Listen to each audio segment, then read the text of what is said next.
Muchísimas gracias por acompañarnos en el fin de curso de las tertulias de Albero Charro, en el fin de curso, el fin de año, de momento.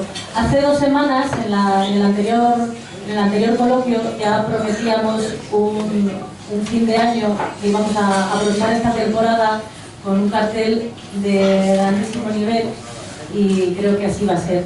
Esta tarde nos acompaña el maestro Carlos Escolar Frascuelo, para muchos el último romántico del toreo, un guardián de las esencias de la torería clásica, esa que respeta todos los ritos y domina los tiempos, los espacios y las formas. Paco Cañamero, que creo que está por aquí, me decía el otro día que para él es uno de los 3 toreros más castizos que ha dado Madrid, junto con Ángel Teruel y Antoñete. Esta mañana, repasando su biografía, me ha hecho mucha ilusión descubrir que él debutó en mi tierra, debutó con picadores en Torquemada, un pueblito de Valencia. Tomó la alternativa en Barcelona, ha tenido una extensa carrera tanto en España como en América. Saben que es un diestro muy querido, reverenciado por la afición de Madrid, donde ha tenido tardes importantísimas, y un torero con una grandísima personalidad a la que yo creo que va a quedar ligado para siempre en la historia de la tauromaquia moderna. Yo no quiero extenderme más porque seguro que hoy hay muchas preguntas para el maestro esta tarde. La primera sí se la voy a lanzar yo, así un poco a bocajarro, si me permite, y luego abrimos el coloquio para hablar de todos y para que le transmitáis, bueno, pues seguro que muchas preguntas y curiosidades que tengáis. A mí me gustaría preguntarle, con todo lo que ha visto y ha vivido después de tantos años de carrera, si pudiera, ¿qué le diría a ese muchacho que debutaba en un pueblo perdido de Castilla a mediados de los 60? Bueno, ante todo, para mí es un placer estar aquí, es saludar, crear un ambiente de afición y sobre todo una afición que yo respeto muy mucho desde que era un crío, porque yo mis primeras andanzas fue en Salamanca, en Ciudad Rodrigo, sí, bueno.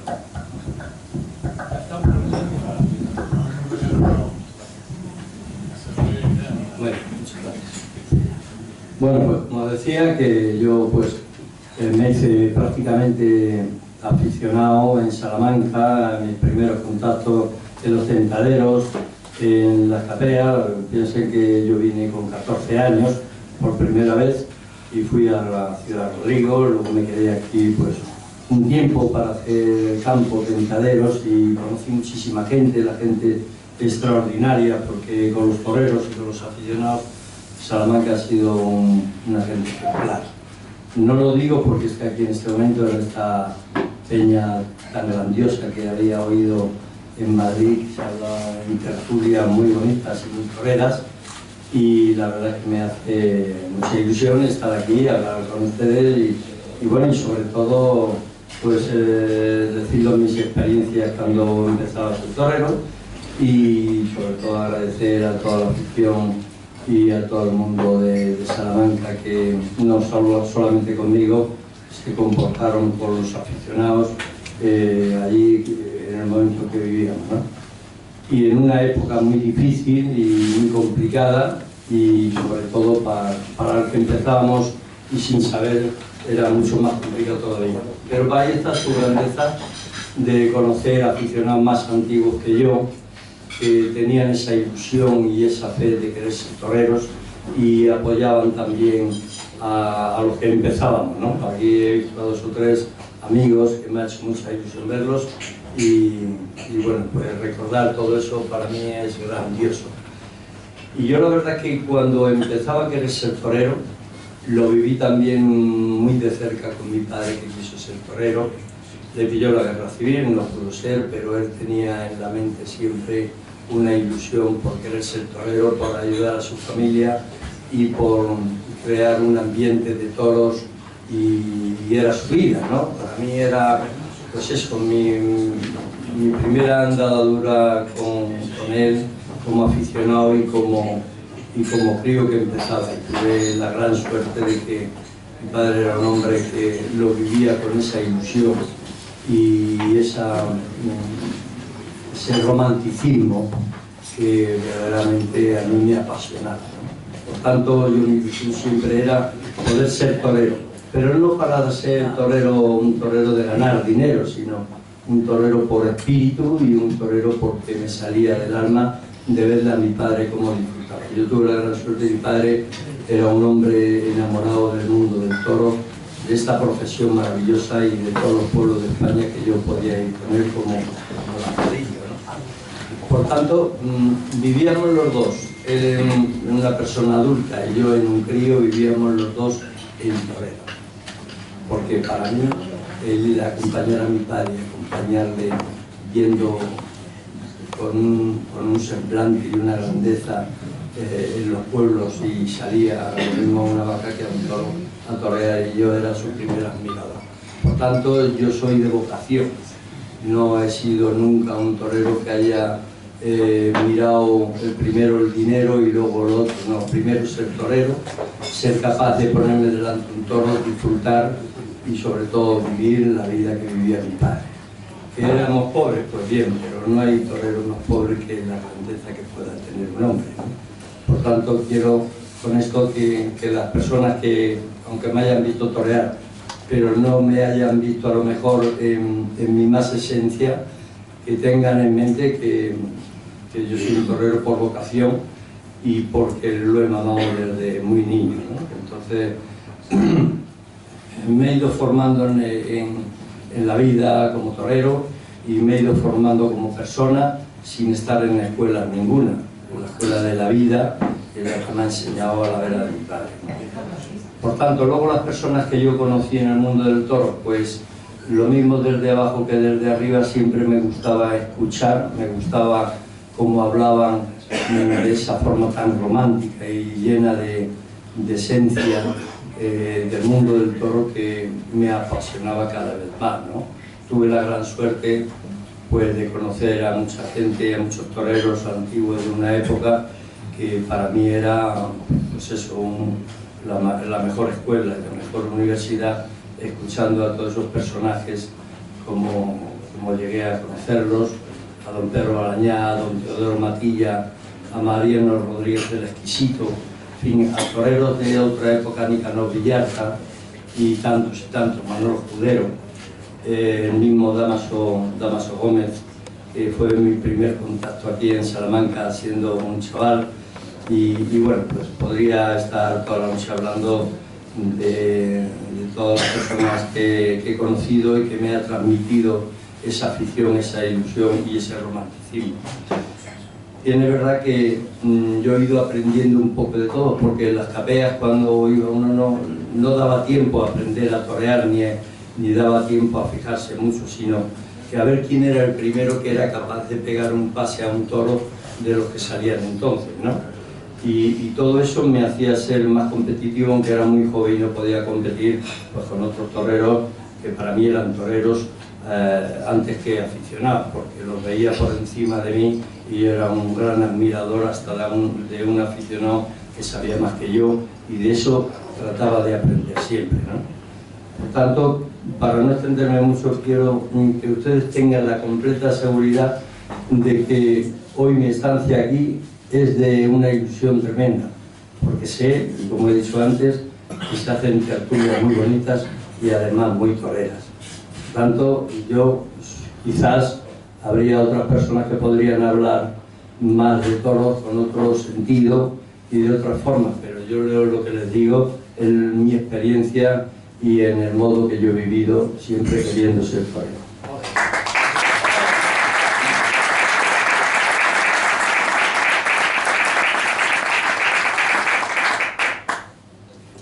Bueno, y que estoy dispuesto, en la medida que ustedes quieran preguntarme algo, pues encantado de contestarles si la sé, y si no me la inventaré.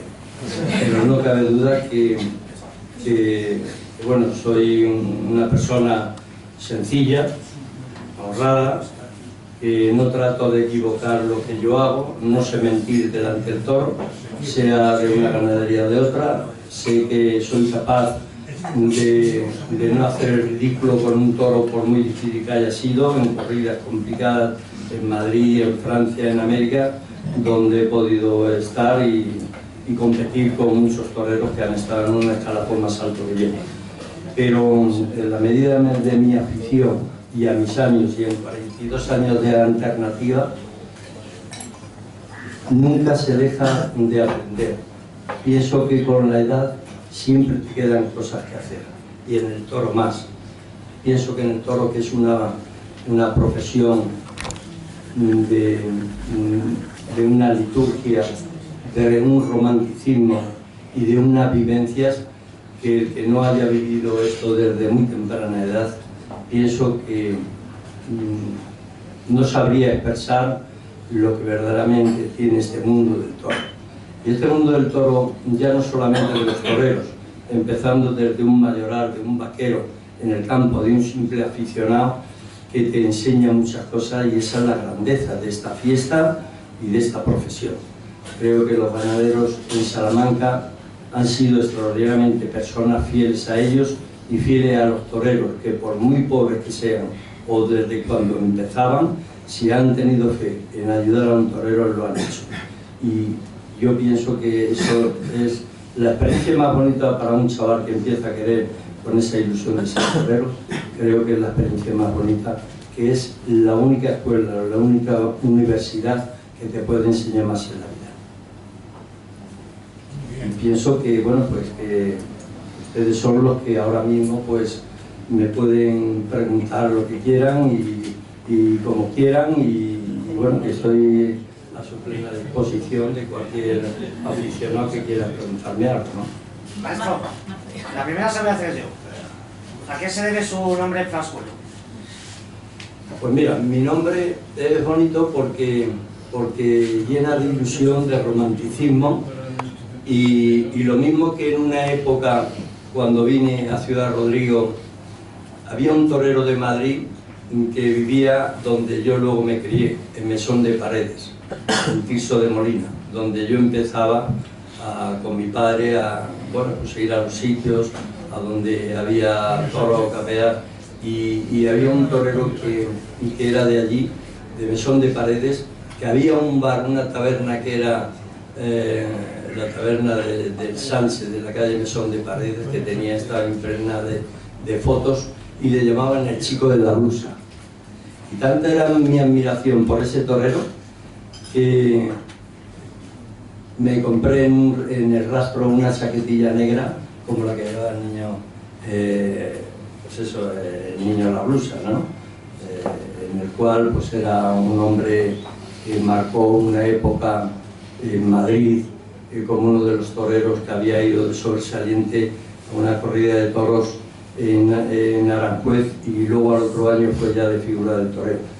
Y era tal admiración que había en ese barrio por ese torero, la verdad es que desde niño me enamoró, ¿no? Por el hecho de que fue un gran torero, un gran hombre, y un hombre que todos lo admiraban, ¿no? Y me disfracé de él. Luego se acabó aquello porque verdaderamente cuando ibas a los pueblos la gente te miraba un poco como si fueras el turronero o uno que vendía quesos y cosas de esas, ¿no? Y por la cosa de los chavales que queríamos un poco emular a esos toreros grandiosos. Y un día, pues en un pueblo de Toledo, yo tendría ahí 15 para 16, no los tenía todavía, y fui a una capea que había en un pueblo de Toledo, se llamaba Esquivia, cerca del pueblo de Domingo Ortega, que era Boroz, ¿no? Como todos sabrán. Y entonces, pues naturalmente, había mucha dificultad en aquel momento para poder llegar a tiempo a esa capea, ¿no? Empezaba a una hora que no podía llegar. Mi padre tenía una moto que era la que le servía a él para trasladarse a los sitios, y la cuidaba como, vamos, mejor que a unos 600, ¿no? Y bueno, pues como ya no me daba tiempo a llegar, llegó un amigo mío también, aficionado, que me dijo: Carlos, vámonos, que hay toros allí, como los echan grandes allí, no va a salir casi nadie y vamos a poder torear. Y lo que quiero decir es una cosa, que a mí el toro no me asustaba. Lo que me asustaba era no poder estar bien y que la gente pensara que era uno iba a hacer el ridículo, ¿no? Y yo si iba era para llegar a torear. Y bueno, tal era la afición y la premura que había en cuanto llegaron con tiempo a Saquebea, pues le cambié de sitio la moto a mi padre. Le cambié de sitio y me la llevé, y con tan mala fortuna que en la carretera pues había una pareja de guardias civiles entonces, de estos que iban con moto, y la Guardia Civil de entonces no era como la de hoy, gracias a Dios, para unas cosas y para otras no. Pero con tan mala fortuna que me pararon, yo no paré, yo digo, si me tienen que coger, que me cojan ya en el pueblo, porque ya me dejaré y llegaré antes a poder torear, ¿no? Bueno, pues yo aguanté la marcha y la policía detrás con la sirena de esa de la moto. Total, que no me cogieron nada más que a la entrada del pueblo. Me pararon, me dijeron que tenía un poco respeto a la autoridad y que por qué no paraba. Y yo le dije, pues perdón usted, yo pensaba que venía usted tocando la sirena abriéndome paso, porque no llegaba. Y el guardia me miró diciendo, no sé si lo dice en serio, si está cachondeando, pero yo en esa época no tenía ganas de cachondeo, ni además tenía gracia. Y bueno, pues el hombre vio tanta verdad en ello que dijo, bueno, tirad para adelante y luego cuando termine la capea, os venís aquí que estoy con la moto aquí en el cuartel de la Guardia Civil. Así que cuando terminé, vine para acá. Pues le di las gracias y encantado. Yo pensaba que me iba a devolver la moto, pero la moto no me la devolvieron, eso por supuesto. Pero bueno, llegamos al pueblo con tiempo y entonces cuando llegamos allí había muchos aficionados y toda la gente que quería torear, pero como el toro empezó a dar vuelta a la plaza y era un galán y no había posibilidades como no fuera que te fueras al medio y allí aguantaba. Y yo, si me quitaban la moto o no, la paliza de mi padre no iba a ser paliza, iba a ser que me iba a quitar de esto, ¿no? No lo creo porque él quería ser torero, quiso ser torero y no creo, pero tenía un pronto importante como buen cordobés que era mi padre, ¿no? Total que yo digo, pues aquí nada más que para torear hay que salir al toro, jugarte la vida, y si no me la juego aquí cuando llegue a mi casa me la voy a jugar en casa. Así que le dije a mi compañero, dame la muleta que lleva en el lío, dame la muleta que voy a salir yo primero. Y había un señor al lado allí que estaba viendo el tema y me dice, ¿dónde vas tú, chaval? ¿Qué te crees, que eres frascuelo? Y yo pues me quedé así y digo, pues voy a ser frascuelo. Y la muleta salí. Le pegué fiesta al toro. Fue un día que nunca se me olvidará en la vida porque aquello fue mi primer contacto con el público, cómo me aclamaba, cómo fui capaz de ponerme delante de aquel toro, que yo la verdad muchas veces digo, tuvo que haber un milagro, Dios que me estaba viendo y me echó un capote. Más bien un quite y el capote, las dos cosas. Fue así y toda la gente estaba conmigo. El alcalde me hizo así, me llamó, digo, estaríamos el guardia por un lado y el alcalde por otro, me vaya a buscar más lío.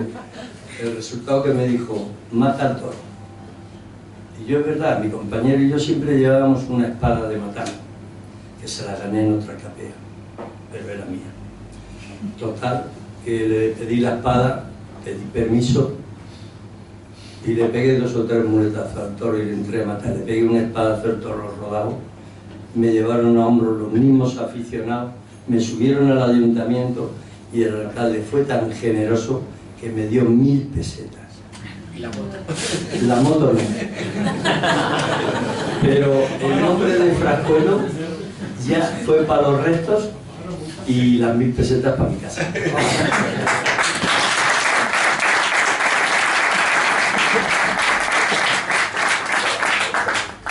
Es una verdad auténtica, ¿eh? Llena de ilusión y llena de esperanza.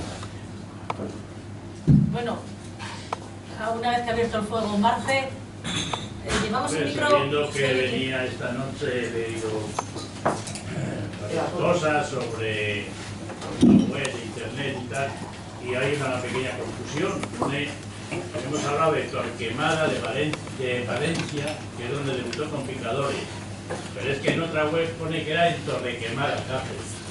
Es que fue en un pueblecito, tendría yo 12 años, un pueblecito de Extremadura, en la cual iba yo con mis hermanos más mayores, que tenían unos amigos allí, y como se enteraron de que yo quería ser torero, pues que tenía don Mariano, un señor del campo, una vaca que decía que embestía, y que si yo quería ser torero, pues que fuera a torear la vaca.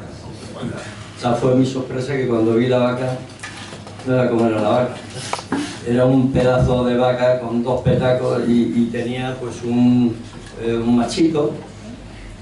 Y bueno, me obligaron porque yo, hombre, no quería, porque yo tenía 12 años, digo, ¿cómo voy a salir a ese pedazo de vaca?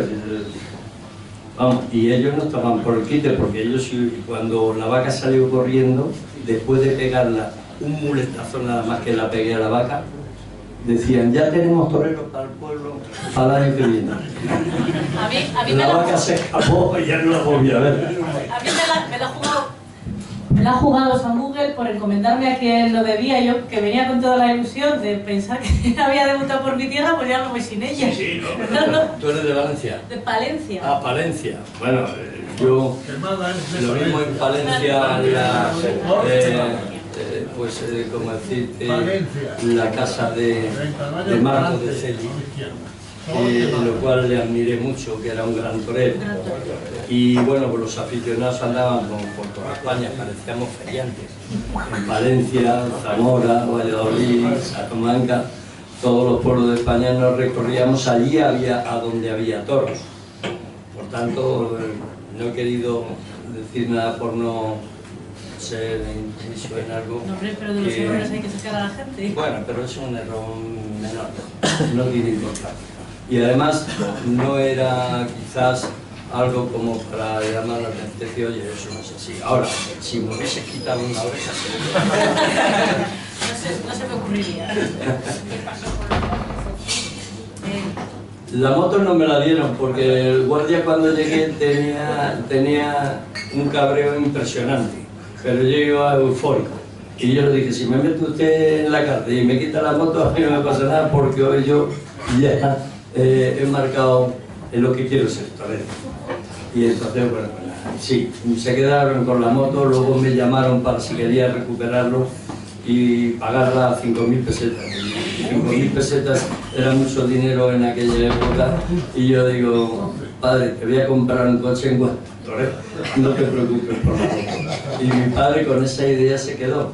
No le compré nunca un coche, ahora le llevé siempre en el mío.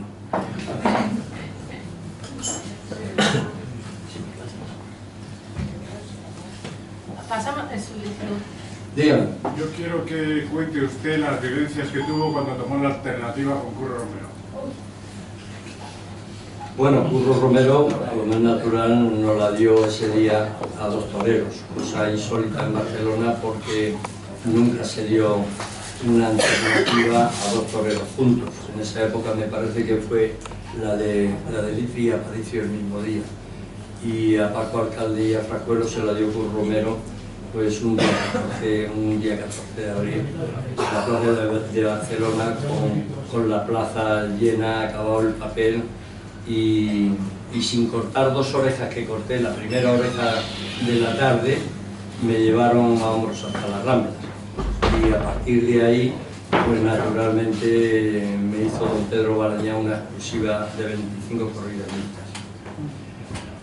Y bueno, pues ese día fue muy bonito porque don Pedro Balañá, que era un hombre extraordinaria persona, hablando siempre de todo lo presente, era un hombre extraordinario, un hombre que quizás no se le hizo la justicia como empresario, como a lo mejor a otros, y que sí se la dieron, pero don Pedro Balañá era un hombre serio, un hombre taurino, un hombre que mamó todo lo que era el ambiente de toros con su padre en una época tan gloriosa como era la de Manolete, y lo mamó él también como empresario a la vera de su padre, ¿no?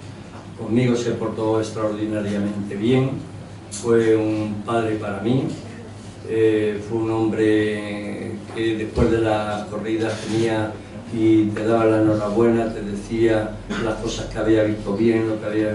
O sea, dialogaba, un hombre entrañable. Y también con gran fortuna que me presentó en el Hotel Ritz, cuando estábamos allí haciendo un poquito antesala en el hotel, me presentó a Dalí, aquel loco maravilloso escultor, pintor y todo eso, ¿no? Y para mí fue una gran sorpresa porque creía que era un espadachín con ese bigote. Yo entonces no sabía quién era Dalí. Luego al tiempo pues sí me enteré quién era. Yo pensaba que era un señor de esto de que se pone la capa y tal, y iban con la espada por ahí batiendo. Fue un gran personaje y fue una experiencia muy bonita porque nos hizo ese día una especie de autorretrato marcado los dos que estábamos para tomar la alternativa.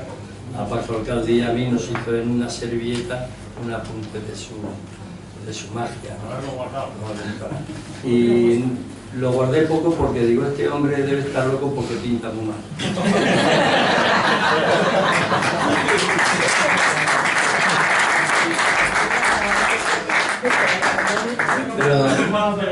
Pero fue un día maravilloso, un día muy bonito y un día que nunca se me olvidará, sobre todo por la magia de nuestro padrino, cómo nos habló, con qué ánimos nos habló, lo mismo a Paco Alcalde y a mí, y yo pues me quedé entonces maravillado de oírle, porque conocerle le conocí en Madrid, en una corrida de toros que me llevó mi padre cuando yo tenía 5 años. Mi padre me dijo, te va a dar la alternativa a un hombre que yo siempre he admirado por su personalidad y su torería, pero procura que no te tiren tanta armadilla como esta.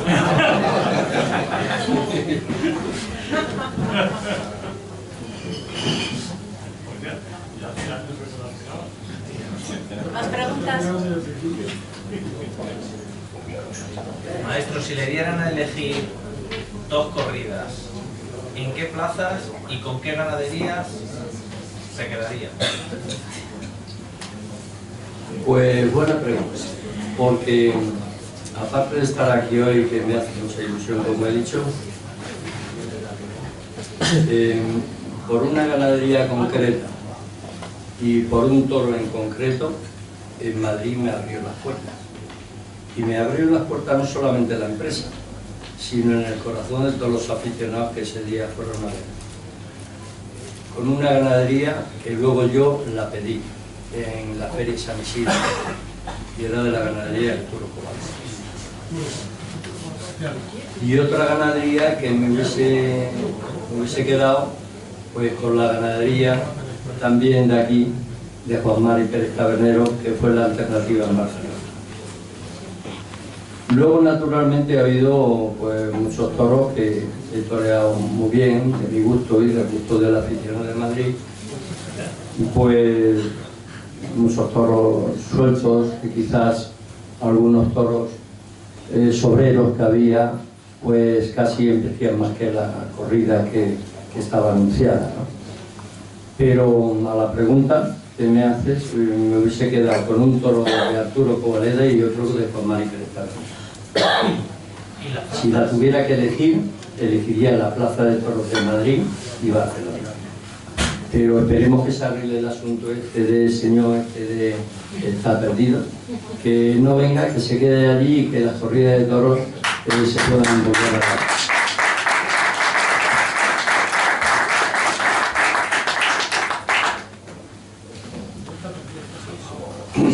¿Más preguntas?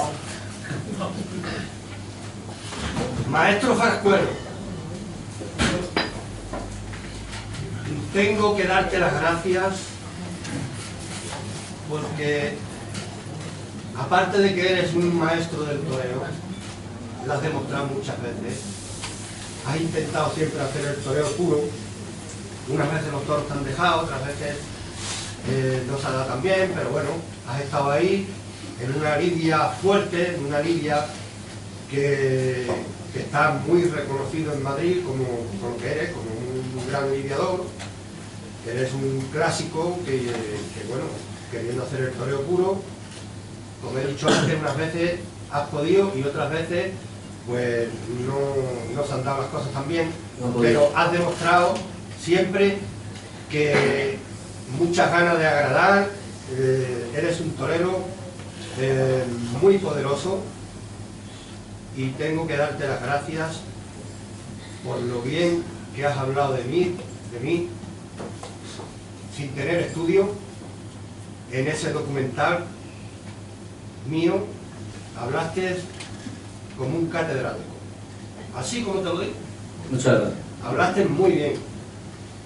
Entonces, un hombre que no tiene estudio y habla de esa manera, eso mismo aplicado al toro, lo has demostrado siempre, que eres un fenómeno, pero te han dado muy pocos toros. Esa es la verdad. Te han dado muy pocos toros.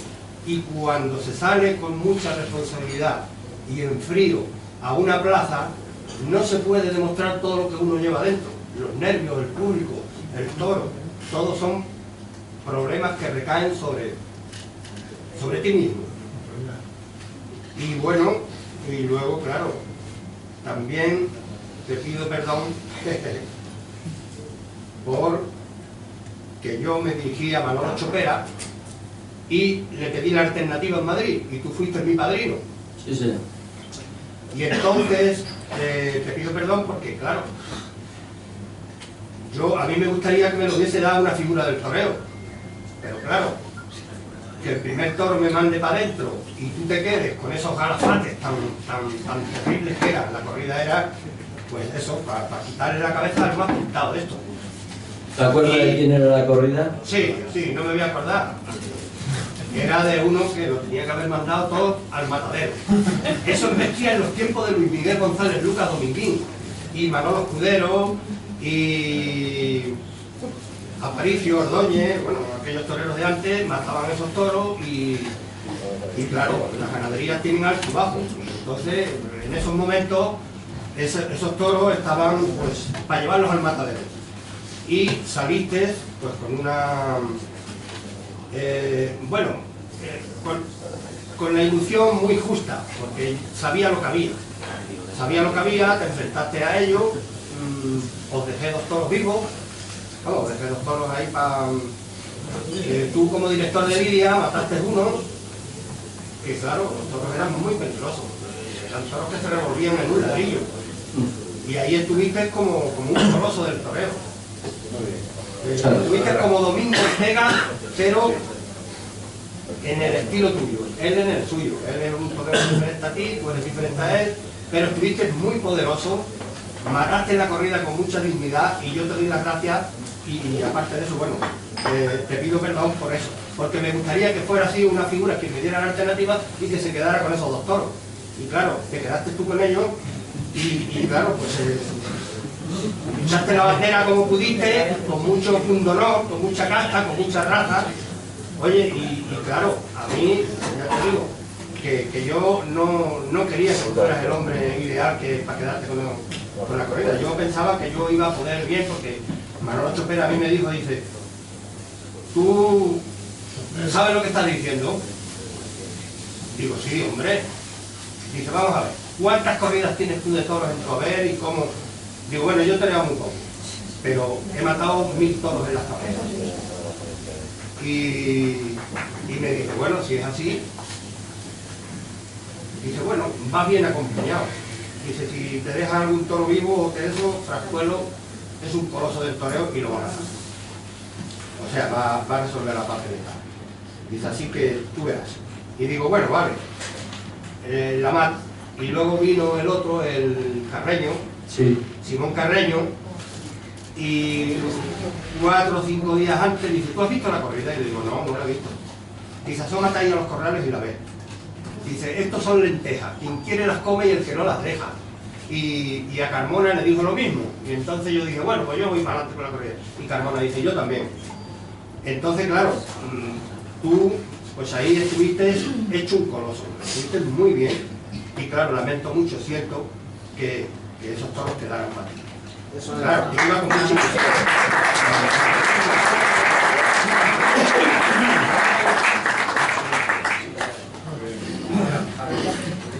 Bueno, yo, Francisco, por si hay personas aquí que no te conocen, yo soy uno de los primeros admiradores tuyos. Por tanto, tú a mí no me tienes que pedir ni perdón ni nada de nada, al revés. Fue un día glorioso porque don Manuel Martínez Fernández Chopera nos lo puso a los tres muy difícil. Yo tuve un problema que no era problema con don Manuel, porque conmigo me apoderó hasta la jornada en Bilbao, pero luego se torcieron las cosas y bueno, pues decidieron un poco después de la jornada dejarme aparcado y dejarme ahí hasta que yo me restableciera o que yo fuera capaz de levantar vuelo, recuperarme para seguir mi lucha y mi profesión. Estuve 1 año y medio sin poder torear, lo pasé muy mal, pero Dios me dio tanta fuerza para seguir luchando, y la afición que mi padre me transmitió y todo lo que yo fui capaz de entender lo que era esta profesión, pues para mí aquello fue una experiencia importante y naturalmente fue un día que, si a ti te marcó, yo también iba marcado, porque, como he dicho, don Manuel Chopera no estaba por favorecer a 3 toreros en ese momento, que era muy difícil poder levantar cabeza con esa corrida de toros. Por tanto, nos lo puso difícil a los 3. Pero fue aquello tan grandioso y una experiencia tan tremenda, por lo menos para mí, que yo le dije a don Manuel: si no soy capaz de cortarle una oreja a un toro, no vengo a molestarle más, porque creo que yo me merezco, y usted ha sido mi apoderado, el que yo debería de estar en otro momento y con otras corridas. Pero ya que me lo pone usted así tan difícil, le voy a decir una cosa: si yo no le corto una oreja a un toro, no vuelvo a molestarle más. Tendré que seguir luchando, me retiraré o haré lo que sea. Pero la menospreciación que se le hace muchas veces a los toreros, incomprensiblemente, cuando no son capaces de entender que un torero que se hace a sí mismo, como tú quisiste ser torero desde un principio, y te conozco desde que empezaron las oportunidades de Vista Alegre, las mismas oportunidades que le dieron a Palomo y a otros no nos las dieron a nosotros. ¿Por qué?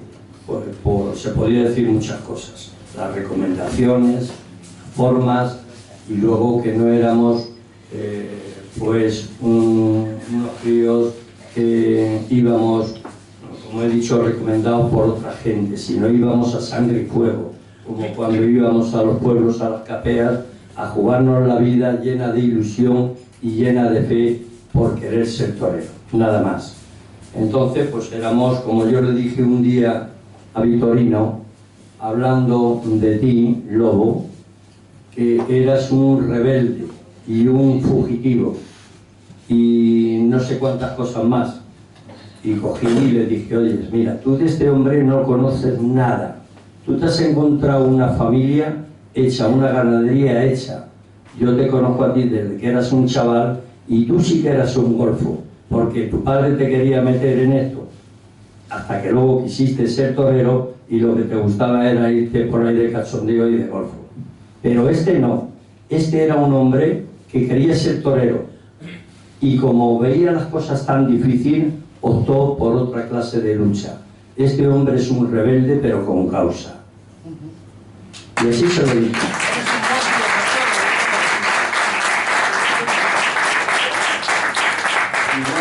Y lo digo lleno de admiración a tu persona, que habrás hecho cosas buenas, otras menos buenas y otras malas. Pero Dios hizo los caminos por líneas torcidas, y si no ha sido para ayudarte a ser una gran figura del toreo, por lo menos eres una persona que ha aprendido a través de los años a entender este mundo del toro con filosofía y respeto a todos tus compañeros.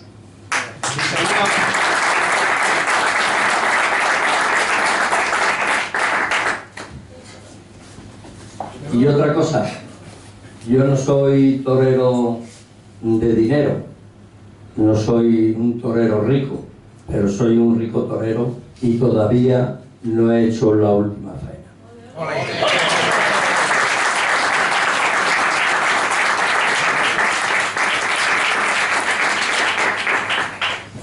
Maestro, usted que, bueno, todos hemos visto que tiene su personalidad propia y que quiere hacer su concepto del toreo con los toros más complicados que desde luego los últimos años que le hemos visto.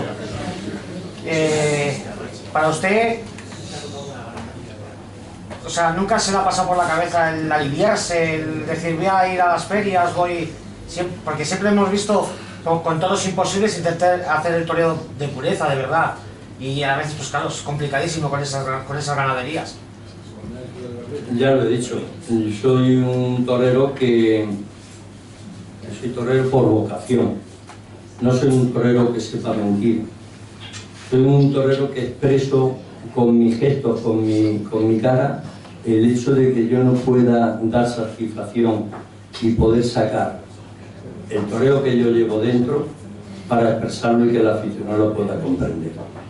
En Madrid ha habido toros de faenas importantes, y han sido faenas importantes a ganaderías importantes. No tiene nada que ver que no sean de Juan Pedro Domé, de Jandilla, de Miguel Cubillo, de Zarduendo ni de Domingo Hernández. Son ganaderías para hombres, para toreros. Yo me considero un hombre, me considero torero. No me importa no haber podido matar nunca una corrida de Juan Pedro Domé, porque por esas corridas que la afición me ha visto en Madrid tengo ese respeto. Y para mí, si mañana o pasado me toca un gran toro y soy capaz de hacer una gran faena y tengo el beneplácito que nos hemos puesto de acuerdo la afición y yo, para mí eso es lo más grande. No sé si volvería a torear, me quitaría o me aprovecharía de alguna exclusiva, pero creo que no, porque yo soy torero de vocación, lo he mamado. Y aunque no sea rico no me importa, porque si gano 2 me guardo 3.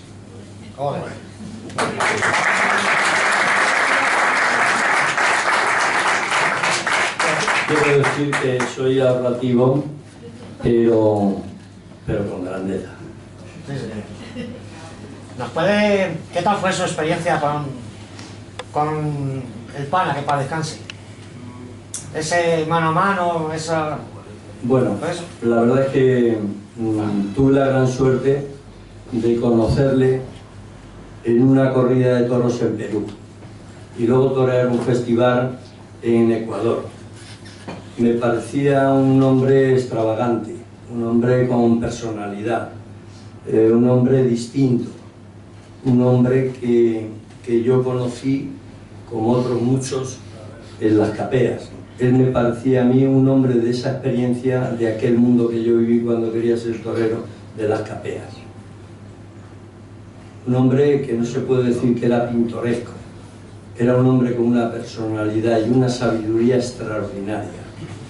Yo en América, cuando lo conocí, lo traté muy poco, porque, bueno, pues, sabes que los toreros cuando vamos a torear íbamos con esa preocupación de querer estar bien para repetir y que las empresas se den cuenta de la clase de torero que eres, toreando con otros toreros que están en otra situación más privilegiada que la mía, pues no me preocupaba de una amistad ni hacer contacto con un hombre, sino admirarle, respetarle y nada más. Pero sin embargo, cuando llegó a España,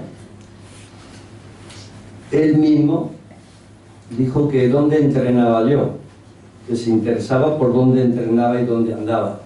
Entonces le comunicaron que yo vivía en un pueblo al lado de Madrid, en Parla. Anteriormente he estado viviendo en Galapagar 20 años y de allí me fui a Parla cuando murió mi madre y ya nos fuimos para allá. Y allí hay una placita de toros, serán pocos toros, una corrida al año, pero yo tengo el placer de poder estar allí entrenando día a día, con la misma ilusión que cuando era un chaval. Y un día pues apareció allí en la plaza de Parla a entrenar porque quería entrenar conmigo. Y quería con la pretensión que yo, como torero más longevo, entienden todos ustedes, más antiguo del escalafón, y sin retirarme nunca, nada más que cuando he quedado herido, pues él le interesaba el tratarme, el conocerme y pedirme que yo fuera su padrino de confirmación en Madrid. Y hombre, pues me hizo extrañeza, me hizo ilusión,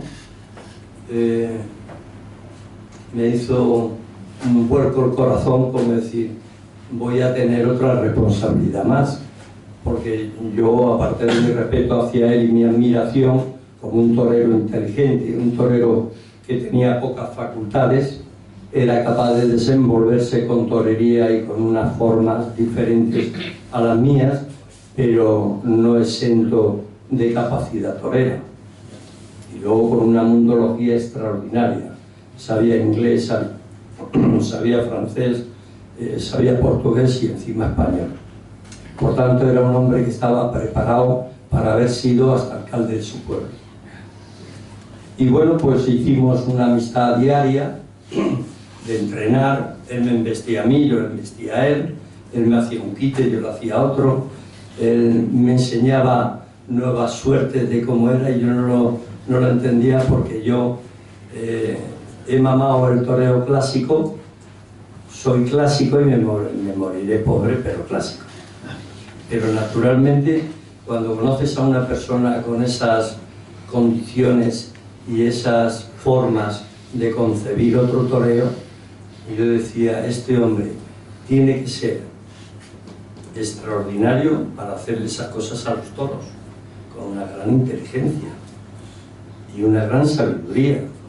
Y a mí me lo demostró en el campo. Íbamos y hacía cosas impresionantes que yo nunca había visto. Bien, es verdad que yo sabía que los toreros mexicanos de otra época sí tenían un repertorio diferente, unas formas de torear diferentes, con una personalidad diferente, de una forma. Yo estaba atraído por el encanto que él demostraba día a día entrenando, por su torería, su respeto y su admiración. Y me decía que los toreros españoles le aburrían, menos Frascuelo.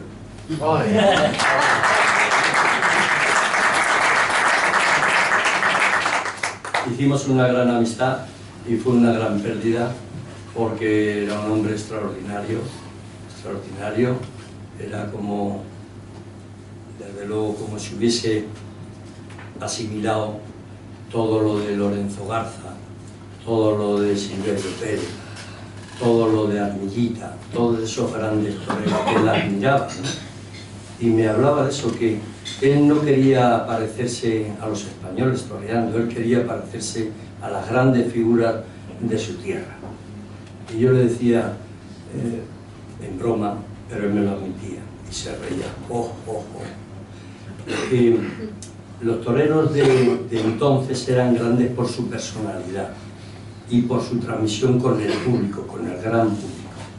Porque claro, él admiraba mucho la vida torera de Manolete, pero no llegó a verle, pero sí de oírle a esos toreros más mayores como hablaban de ese monstruo que fue nuestro Manuel Rodríguez Sánchez Manolete. Y claro, nunca se podía parecer a él en absoluto, y lo que sí le gustaba parecerse a las grandes figuras del toreo de su México y de su tierra. Yo, pues, naturalmente, le escuchaba, le admiraba, le respetaba, y fue una gran pérdida como hombre y como amigo y como un torero innovador de cosas casi imposibles hacérselas a los toros. Muy bien, Manuel.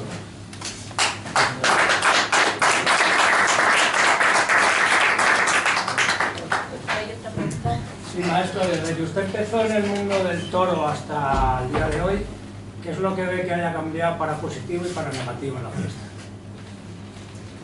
Pues hay varios razonamientos. como es natural, la vida sigue. Los hombres desaparecen, las mujeres, los aficionados. Va habiendo otra forma de comportamiento, de entender el toreo. En definitiva, las aficiones van cambiando porque las personas van desapareciendo. Quedan otra gente, unos que lo han mamado de los padres, de los abuelos, de los amigos aficionados y naturalmente de los que hayan sido influidos por esa magia de esos hombres desaparecidos como aficionados, pues no es extraño que desaparezcan las aficiones que había entonces. También es verdad que ha desaparecido el toro, era el pautrero de los que se lidiaban cuando no había guarismo. Entonces han cambiado mucho. Pero en lo que verdaderamente siempre lo he dicho y lo seguiré diciendo, que en el mundo ha cambiado en un toreo más moderno, con más juventud, con más generosidad a la hora de hacer cosas que antes nos hacían a los toros, y hoy con la consecuencia que se matan corrida de toros en cualquier pueblo ya con 5 años y unos pedazos de toros. Pero bien es verdad que también el ganadero ha influido muchísimo en la selección de la ganadería para crear un toro con más nobleza, no tonto, pero con más nobleza, que unique más, que vista por abajo, y que ha sido un gran trabajo de hombres que han dado la vida en el campo por crear ese toro y para las figuras existentes ahora.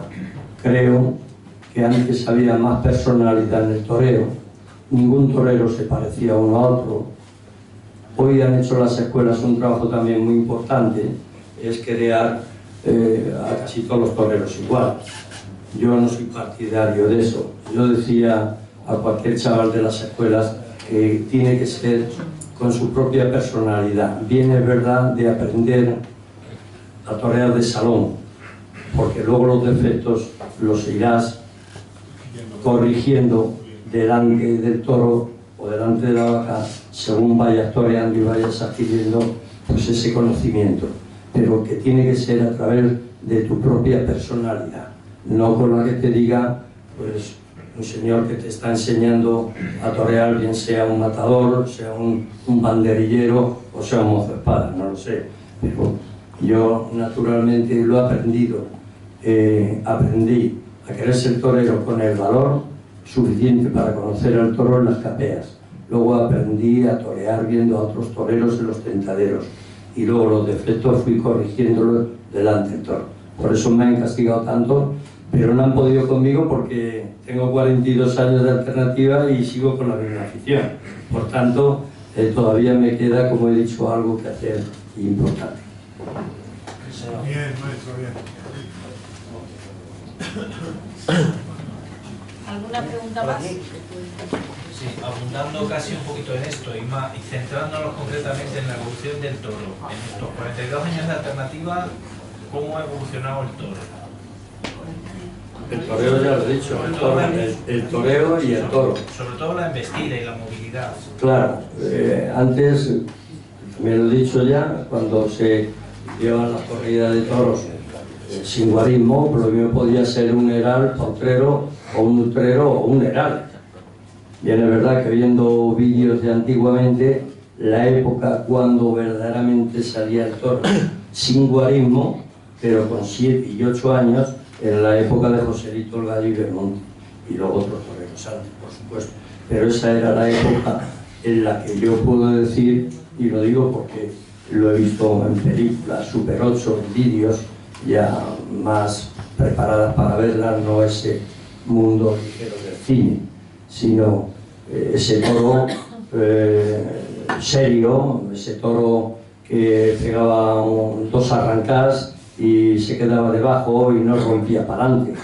Y claro, esos hombres en aquella época, sin muchos adelantos como la penicilina, que se jugaban la vida, en el momento que les tocaba un toro, se jugaban la vida, sí o sí. Por tanto, tenían un mérito tremendo, que eran superhombres.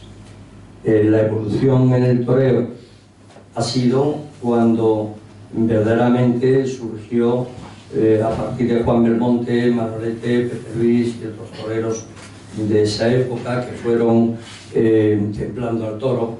Los ganaderos creían un toro quizás más con viveza, pero al mismo tiempo más enrazado. Creo que la época luego después de Manolete, Luis Miguel, Ordóñez, Camino, El Viti y toda esa generación de los 50 para adelante, se encontraban con un toro con mucha movilidad. La prueba está que el sanatorio de toreros casi siempre estaba lleno. Yo conocí y que también estuve en la cama de esos hospitales y estaba casi siempre las temporadas llenas. Hoy, lamentablemente, hay muchas desgracias de muchos compañeros fallecidos que han dado su vida en el toro, pero que mayormente, más que esas tornas que pegaban por los toreros, que se quedaban quietos, unas veces sí, otras veces no, pero intentaban todos asemejarse a la figura que fue Manolete. Por tanto, el sanatorio de toreros casi todos los años estaba lleno de toreros. Entonces era un toro más chico, con más movilidad, y había que estar muy preparado para poder, pues eso, con esos toros que se movían tanto y que te exigían que estuviera fuerte para estar preparado. Hoy quizás el toro ha cambiado en volumen, en edad, en seriedad, con más nobleza, sobre todo las corridas que torean los que más torean, porque yo soy figura pero en mi casa, en la plaza nada más que una corrida muy seria. Y naturalmente, como bien ha dicho nuestro amigo Francisco, puede ser más difícil que esas ganaderías con tantas dificultades que muchas veces los empresarios, cuando hacen un cartel, como se suele decir, con toreros modestos, pues a mí me da mucha pena. Me da pena porque primero no puedes ver a lo mejor un torero con una personalidad delante de un toro bueno, y se ha perdido posiblemente un gran torero sin poderlo ver, pero la vida está llena de injusticias y lleno, pues como en todas las profesiones, hay gente que puede y no es, y hay otra gente que lo es sin poder. Por tanto, creo que en todas las profesiones ha habido injusticias, las hay y las seguirá habiendo.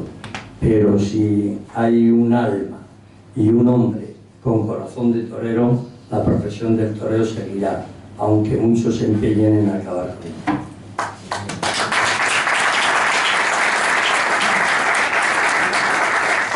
¿Qué opina usted, maestro, de que en la actualidad se afeiten tanto los toros, por no decir todos?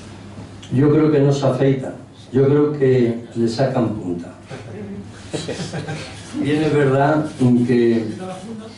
que cuando un toro, como en la ley Corcuera, que se inventó el poder arreglar a un toro para que un toro se quedara en el campo cuando cuesta tanto dinero para el ganadero poderlos arreglar los pistones y se pueda eliminar esas astillas que los toros en el campo por defecto y por su bravura, pues naturalmente se parten los pistones, se los astillan y ya no están presentados para poder ir a una corrida de toros.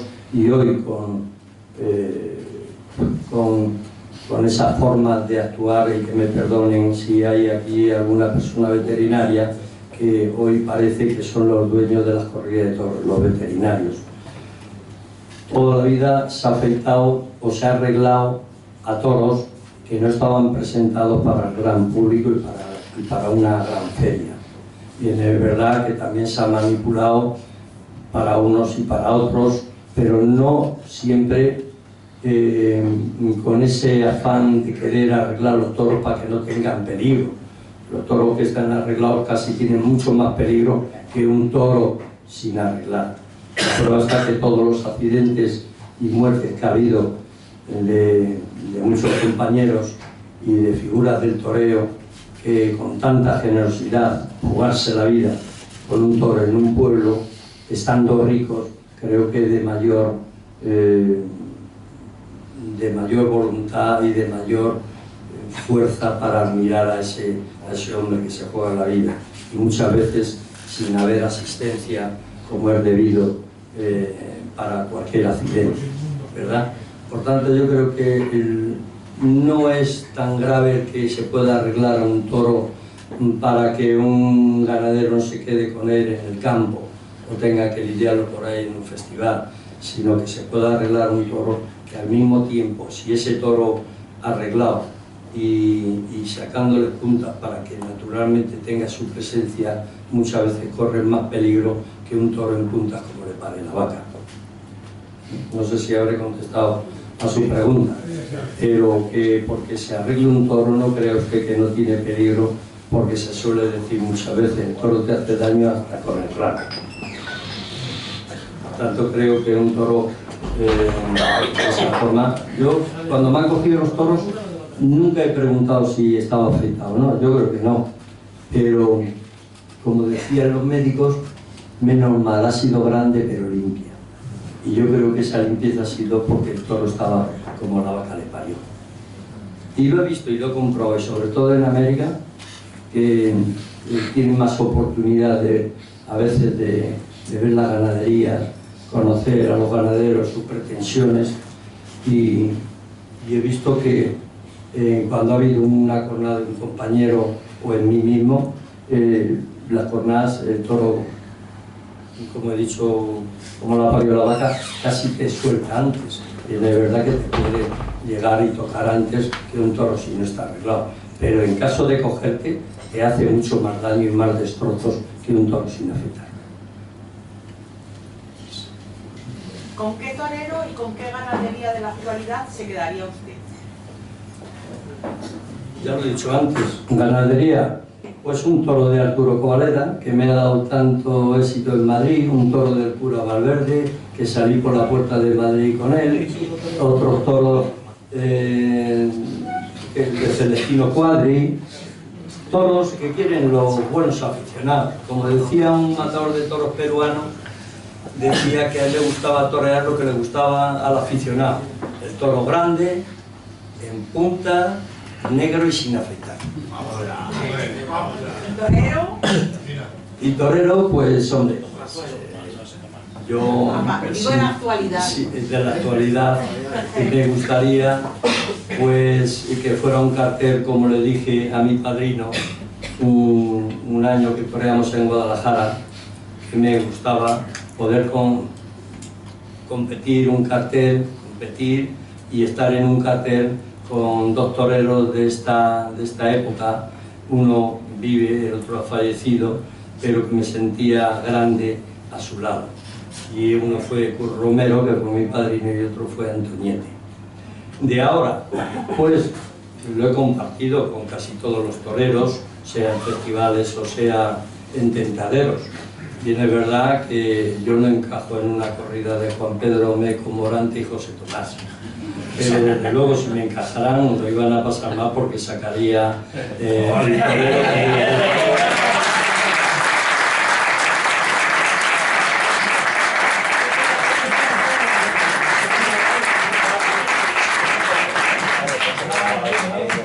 Haga bien ahí, Maestro. Matador, perdón. La puya. El apodo de Frascuelo, ¿de dónde sale? Nada. Bueno, en principio he contado esa anécdota, pero luego tuve la suerte y el honor de conocer a un sobrino nieto suyo que por las circunstancias de la vida, yo no lo conocía ni sabía que tenía familia Frascuelo. Sí sé, hombre, porque no he ido a ninguna universidad ni he ido a colegios de pago, solamente iba a un colegio que te daban hostia para aprender. Pero naturalmente tuve la gran suerte de conocer a un profesor que era muy aficionado a los toros, militar, y pegaba unos rayazos tremendos. Y cuando me veía toreando en el recreo, con mi blusa o mi chaqueta, decía, tú torero ven para acá, pum, me pegaba una colega, hay que ser torero como Belmonte, decía el tío. Bueno, pues la verdad es que cuando conocí a este personaje, sobrino nieto de Frascuelo, que luego casi fuimos vecinos, vivían ahí en Chamberí, en la Plaza Olavido, que él tenía una carpintería, se llama Pepe Sánchez, como Salvador Sánchez, Poblano Frascuelo, y me dijo una cosa: a usted he ido a verle muchas veces a los pueblos torear, yo soy sobrino, nieto de Salvador, y me encanta y me orgullece que usted lleve el nombre de Frascuelo. Y yo he podido cambiarlo a través de mi trayectoria, pero tanto he leído de Frascuelo como del niño, del chico de la blusa, que era otro torero que me apasionaba, pues como si me hubiese puesto alguno Domingo Ortega. Pues lo mismo yo, por el hecho de llevar el nombre de Domingo Ortega, pues prefería llevar ese apodo, porque hasta los toreros tenemos que tener apodos toreros. No, Esaú, yo con todo mi respeto, por ejemplo, pues no me suena como torero. Yo tenía que tener un nombre de torero, no podía llevar un apodo como Escolar, porque Escolar parece que está en la escuela, y a mí eso pues no me gustaba mucho. Hasta cogí el segundo apellido de mi madre, que era Martín, en honor, pues eso, a Pepín Martín, que fue un gran torero. Muy bien. Cuando a ti empezó a apoderarte don Luis Álvarez, recuerdo, sí, antes de su fatídico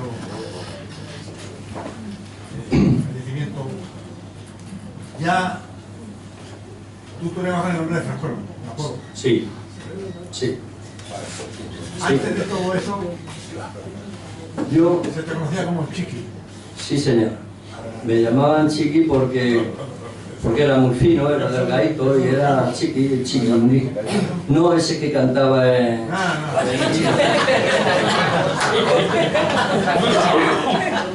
Seguro que era por mi escaso cuerpo. Pero a partir del toro ese que maté en Esquivia de Capea, allí tuve también la suerte de conocer a un hombre que fue entrañable y fue muy importante para mí hasta llegar para torear con caballos. Y ese hombre era un hombre militar que se hacía empresa en toda la provincia de Extremadura, concretamente en Plasencia. Este señor era don Tomás Lancho, que luego fue empresario de la Plaza de Toros de Plasencia. Ese hombre estaba allí en el pueblo, no sé por qué, y bueno, y vino en ese momento que me dejaron por ahí, has estado fenomenal, a ver si yo te pongo por ahí, que doy muchos pueblos por la provincia de Extremadura. Y de verdad, me llamó para torear una novillada mano a mano, y ahora cuando lo diga dirán ustedes, joder, ¿no? Qué suerte. Para mí fue una gran suerte conocer a ese hombre también en mi carrera, como en principio que empezaba, de ponerme en una novillada mano a mano con el hermano del Caracol, aquí en un pueblecito muy torero, que es la plaza más antigua de toda Salamanca, que es Béjar. Y de España. Y de España, realmente. Entonces me puso ahí con él mano a mano, matamos, él mataba 2 novillos y yo mataba 1. El segundo, como no estuvo bien el primero, me le dejaron para mí. Y triunfé, y desde entonces pues ese hombre me ayudó hasta que ya empecé con caballos, y ya pues don Luis Álvarez, el sastre de toreros de la calle del Príncipe, que su padre fue un empresario reconocido, que le llamaban el Marqués del Bocadillo. Y ese hombre pues me ayudó en un festival. Y cuando llamó a su hijo, oye, a este hay que apoderarle porque este es un brillante en bruto.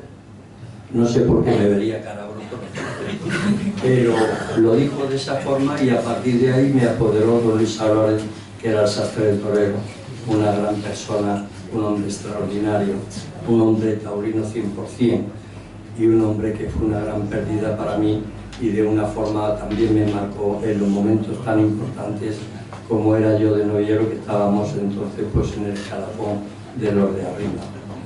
Tanto es así que quedé el segundo de los 10 novilleros más importantes, y me gané la actuación en Venezuela en la Plaza de Toros de César Girón.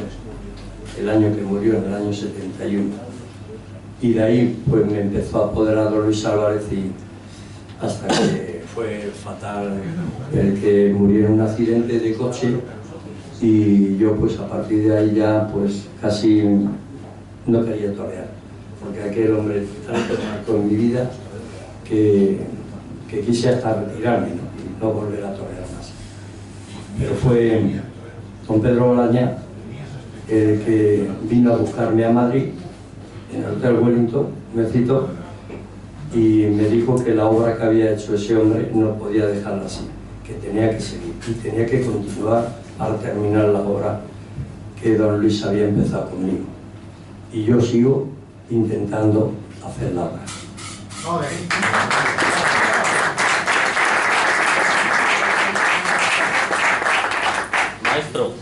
Maestro, hoy nos acompaña... Espera, el día que vuelvas a torear en Madrid, aquí tienes 100 pañuelos, aunque pinches en la arena.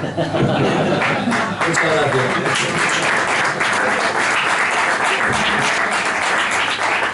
Hoy nos acompañan también profesionales como Fernando, que es picador, Antonio Martín, Pascual Mezquita, Paco Campos, Rubén de Dios, Marcial Villasante, Jesús Benito, pero también tenemos aquí el futuro de Salamanca, Jorge, que está en la escuela, y Rubén Blázquez, que es novillero ya. ¿Qué consejos le daría usted para que se forjen y para que aguanten el chaparrón que estamos pasando?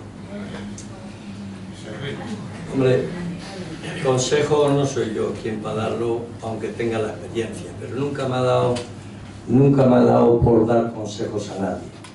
Lo único que sí le puedo decir a cualquiera de ellos, de los toreros que están empezando, estén en la escuela o por libre, que tengan afición y que sean capaces de entender que es una profesión difícil, hoy más, pero nada es difícil si no hay esa constancia que verdaderamente merece esta profesión. No hay nada difícil que no pueda conseguir el hombre, y si encima quiere ser torero, lo vais a conseguir con afición y afición.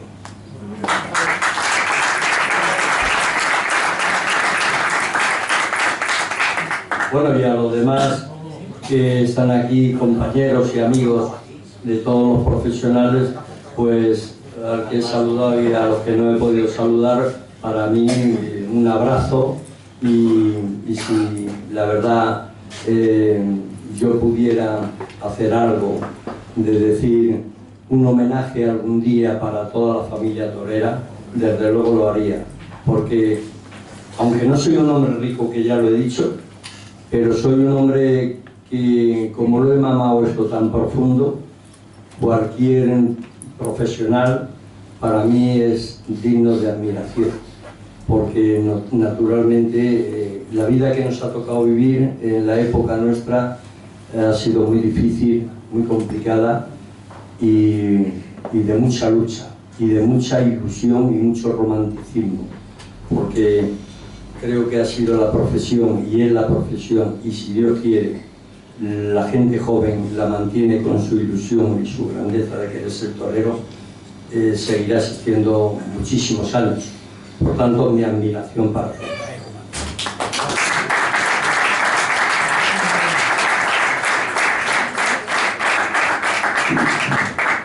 ¿Alguna pregunta más? No sé cómo vamos de tiempo, si hay que ir terminando. ¿Vamos bien? Si hay alguna más, y vamos terminando. Dios quiera que no, pero espero que no se le haya pasado por la cabeza, pero ¿tenemos frascuelo para rato o no? Yo sigo entrenando todos los días como si fuera a torear mañana, porque creo que el torero siempre es torero. Yo nunca pensé en retirarme, yo me moriré torero, y seguramente me moriré delante de un toro o de una vaca, porque mi vida no tiene sentido si yo no sigo toreando. No sé hacer otra cosa, he comido poco del toro, pero lo que he comido lo he comido con la gran satisfacción de haber conseguido de que la gente me respete, el aficionado me respete y me admire, igual que yo a ellos, porque creo que el aficionado, el mundo del toro, la gente que ama esta profesión, sabe lo difícil y lo complicado que es la profesión, y subsistir después de toda una vida creo que es para admirar y respetar. Por tanto, yo el gran premio que puedo tener es la admiración de todos los aficionados.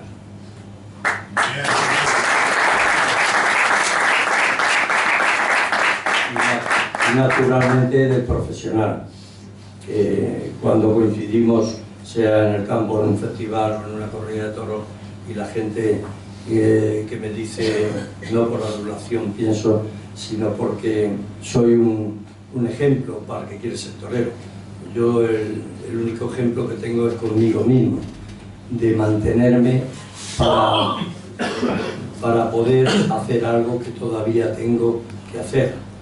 Creo que los hombres que tienen una meta o una ilusión o una fe, pienso que nunca lo van a dejar y van a tirar la toalla. Y yo, después que tenga esa suerte de coger un toro en Madrid o en otra plaza, con todo mi respeto, podré seguir o no seguir, pero siempre estaré en torero y viviré en torero. Maestro, ¿cree que esta nueva empresa de Madrid cuenta con toreros como usted? Pues hombre, yo en estas personas que están, que los conozco y los conocemos todos, más que empresarios, son economistas, mercantiles. Creo que van por un sendero de hacer dinero, de descubrir nuevos valores para manipularlos, y no tienen la grandeza, no tienen la grandeza ni el romanticismo de poder creer todavía en toreros con una edad que seguimos luchando como cualquier chaval. Y yo para eso estoy preparado, y para eso vivo, y para eso cada vez que me levanto vivo en torero, y ando en torero y pienso en torero. No hay otro ejemplo más que el decir quiero ser torero cada vez y cada mañana que me levanto y voy a entrenar con la misma ilusión, y además con el reto de hacerlo mejor que otro que a lo mejor pueda hacerlo mejor que yo. Con esa ilusión me levanto todos los días.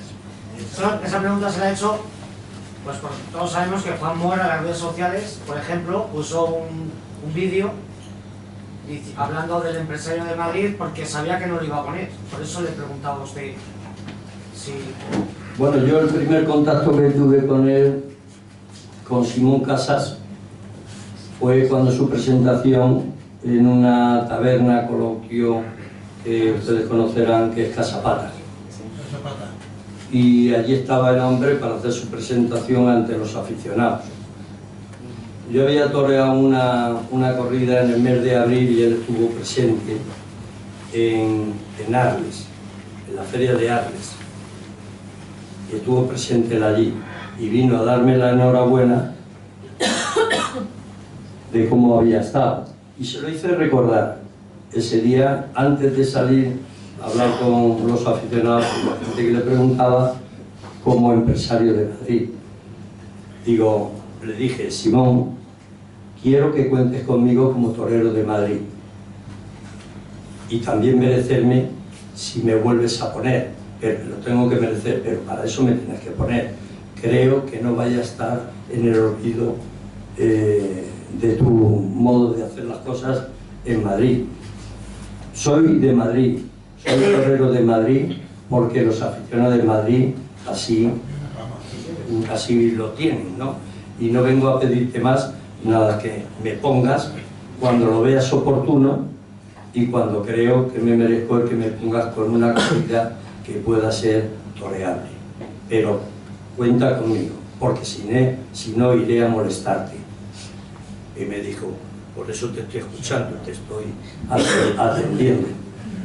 Pero bien es verdad que fui un día, estaba allí mi compañero y amigo Curro Vázquez, y le dije que iba bastante entretenido, iba a la feria de Málaga y tal, y bueno, como tú creo que eres una persona llegada a Simón y estás aquí por algo, no creo que estés para enredar, pero estás para atender a los toreros, ¿verdad?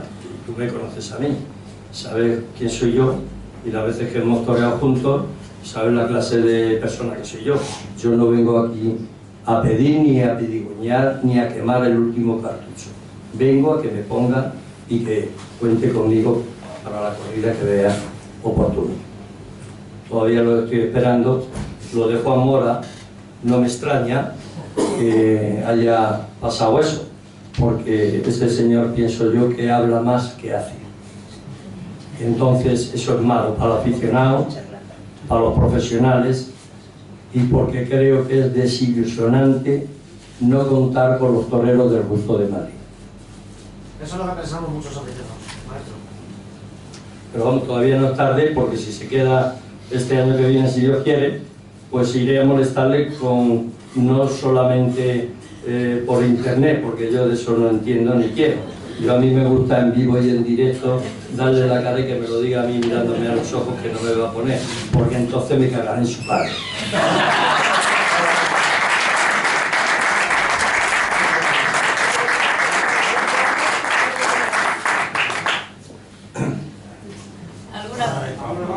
¿Alguna cuestión más? Pues eso, echamos un brindis por la Navidad, Bueno, pues yo creo que es oportuno, si no hay ninguna persona que quiera preguntarme alguna cosa más, pues yo desde aquí, desde la oportunidad que me dan todos ustedes, habiéndome invitado aquí, que yo estoy encantado, pues de brindar por un año que se va y el que viene, que sea de futuro y de grandeza, y de que viva la fiesta y viva España. Bueno,